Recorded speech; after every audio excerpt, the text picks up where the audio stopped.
โลได้ยินเนาะ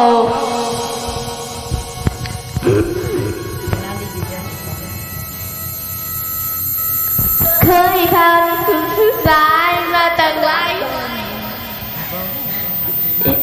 อันเธอคือคู่คนที่ฉันตามหาแต่มันยังติดอดีตความก็คนเหงาคนใจแตกนี่นะที่แม่เป็นสาวเจ้าอย่าอายคุณยันเข้าสูงน้ำนะบอกกับใจว่าสิพ่อลามันสิทันบ่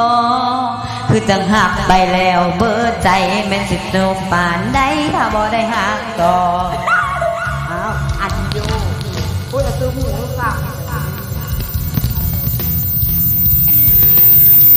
เราแค่ผู้หญิงใจแต่ที่มาเลี้ยนบทโอ้จะไม่กลัวลองสาหา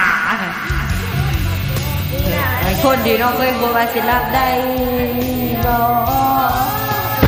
ร้องเพื่อสิตายบ่มีได้เป็นลิ้นแย่สิเอามาเป็นแห่งฟ้ากันในบ้านคนเดีเนาะบ่ได้จะพูดบ่ได้เรียนเป็นหมอตอบน้องได้บ่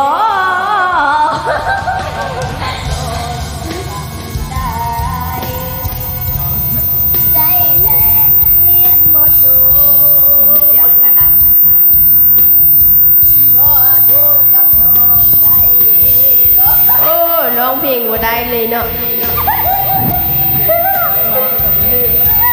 ซาเด็ด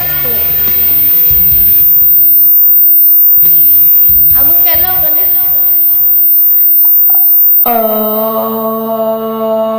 เพลงอะไรหมดจบบริบูรณ์